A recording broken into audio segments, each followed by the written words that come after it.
Right now, though, we want to head live over to British Columbia, where the premier of that province is standing by to talk to us about a whole host of those subjects. Hi, Premier Eby. Good to see you. Thank you for making the time. Hey, Vashi. Nice to see you, too. I did want to start off on the issue of transnational repression, and in particular where your province is concerned, extortion. I know that you have called extortion in BC a terror attack happening in slow motion, essentially. Were you surprised to read headlines quoting a government official last week saying none of that was happening anymore?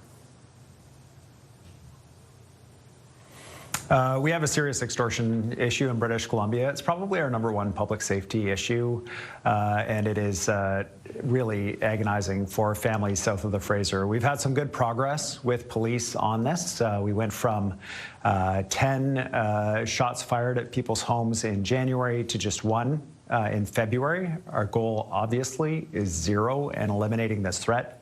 We also had charges approved for the first time, actually, for the offense of extortion against 3 individuals in the province. We've seen some very significant arrests, which are welcome, but the work is certainly not done. I will say, Vashi, and I want to be clear, at this point, we do not have any information.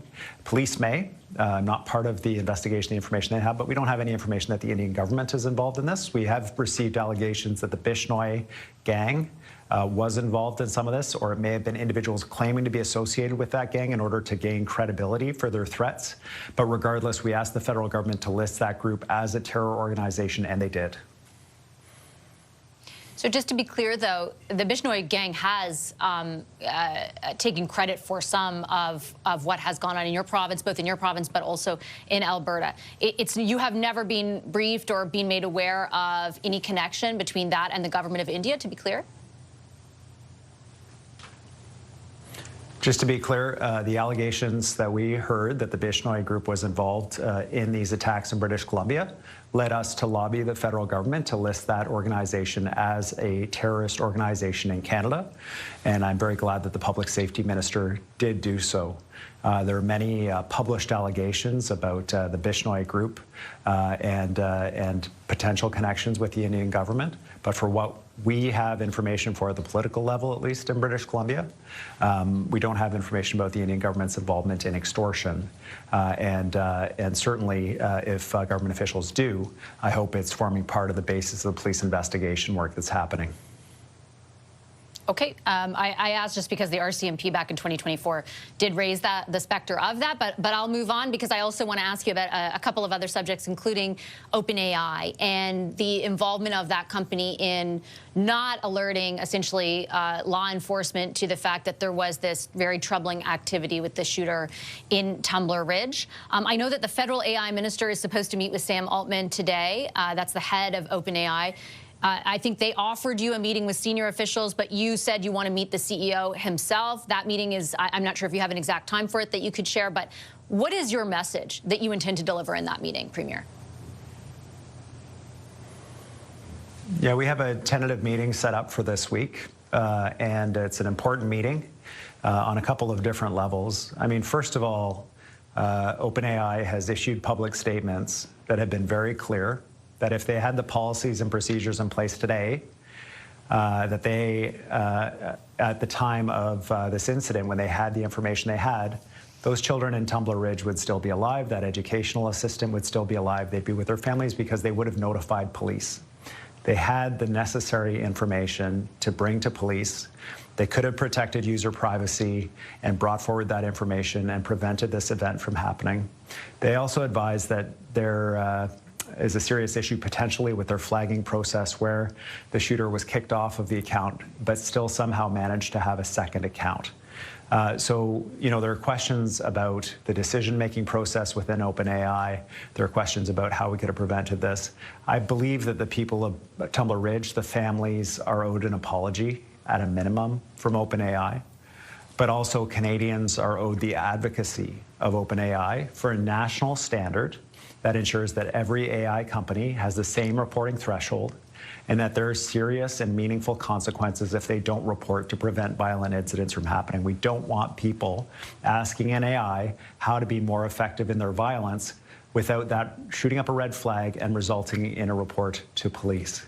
And so establishing that threshold is delicate work. There are lots of edge cases we can talk about, but without doubt, OpenAI had that information, and if their policies today were in place then, those kids would be alive. Do you think that those families, Premier, are owed more than an apology? I think back to 2 years ago when you were prepared at the provincial level to enact legislation, to try and pass legislation that would have allowed your province to sue big tech for harms against children. You backed off that legislation, and I've heard you say over the last few weeks that now it's up to the federal government to pursue that policy area. What changed, and why are you backing? Why not bring back something like that given this experience?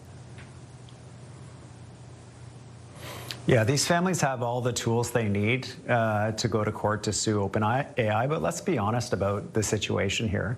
These are families that are shattered. They're devastated. They, I'm sure, have trouble getting out of bed in the morning and facing the day as a result of the impacts of the decisions made by OpenAI. This is a firm that recently raised over $100 billion in equity. These are families whose principal breadwinners predominantly work in mine. And they're just getting by. And so the idea of a bunch of shattered families with no legal background taking on a massive firm, one of the largest and best capitalized firms in the world, through litigation, and expecting that that would be a playing field that will result in justice for the families, I think is a bit naive.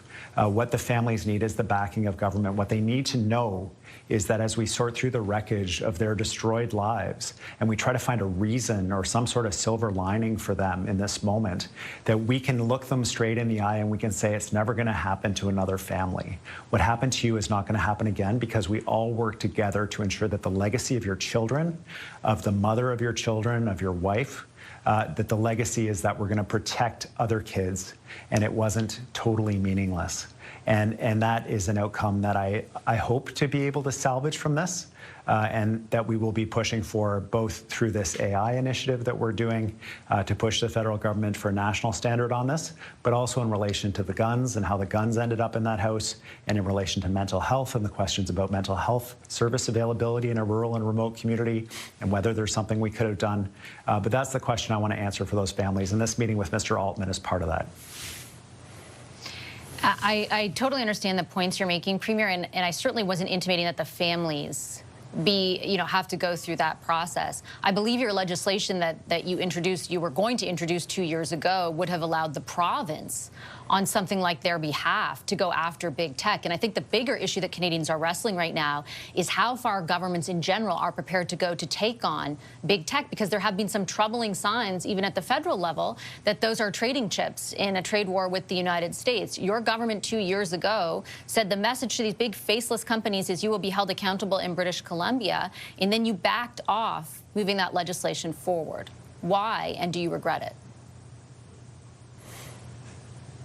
Yeah, we did, and just an important clarification for viewers, Vashi, I know you mentioned it, but I want to underline it. This was the ability for our provincial government to sue these tech companies for population-level harms around things like body image issues in children that come from having targeted extreme dieting videos, photos sent to them, injuries caused by extreme stunting that's incented by targeted videos and photos sent to kids through algorithmic targeting. And also the targeting of children for fraud and advertising that appears to happen without any remorse from some of these giant companies. I met with a family in Prince George who lost a child after that child was targeted through Snapchat by someone who lived in Nigeria, who was pretending to be a 12-year-old girl that lived in his local community. And that child ended up committing suicide. The whole process took 12 hours. There's no question that regulation is needed here, that accountability is needed here. These companies are incredibly powerful. They are as large as governments in terms of the money they command. They are tightly integrated with businesses in British Columbia, and businesses sell their products through some of them. So it is an extremely delicate but incredibly crucial piece of work that needs to be done. The federal government has our full support to establish a national national standard and to establish national standards for social media companies as well. And we'll back them up 100%. But this issue is, in fact, a challenging one for one province to take on its own. But the federal government, with all the provinces, I believe we can get it done. I do want to, before I let you go, Premier, turn on a very different note. I acknowledge to one last subject on something you announced just yesterday, and that is that essentially this time change this weekend for British Columbia would be the last one. Back before you became Premier, but while the NDP was still in government in 2019, legislation was passed to make this change possible. At the time, from what I've read, you had said, and others had said, that the government would wait for American neighbors like Washington State, Oregon, and California to do the same. That's a concern being flagged now by the Board of Trade, the Airport Authority. They're saying it's a mistake not to do this in conjunction with those jurisdictions. Why won't you? Great question. You know, it was 2019, I was Attorney General. I actually introduced the Amendment Act to give us the authority to end changing our clocks twice a year. We were hopeful that Western U.S. states would come along with us, and the Yukon as well. The Yukon made this change about a year ago. The Western U.S. states all implemented new laws that allow them to do this as well, and they needed the authority of Congress to be able to stop changing their clocks. I wish it weren't true, but it is true. So we waited and waited and waited. It's been 6 years. British Columbians have waited long enough. We're hopeful by taking this step that we will be able to reignite this debate. I noted, certainly with enthusiasm, Premier Smith in Alberta now having a look, given that Saskatchewan has stopped doing this, BC has stopped doing this, that maybe it's time for Alberta to stop doing this as well. That's kind of what we're hoping for here, is that these states come along. But regardless, with the current state of the world, we got to look after British Columbians. We got to make sure we're putting British Columbians first. And part of standing on your own 2 feet means making the best decisions possible for your population. And when you talk about the health impacts of changing the clocks, the inconvenience for parents with kids, people with pets, or just waking up tired for absolutely no reason and having no sun at the end of the day for absolutely no reason, it was ultimately the right decision for us to take at this time. Okay, Premier, I'll leave it on that note. I appreciate you making the time for the conversation. Thank you. Yeah, you bet, Vashi. Thanks.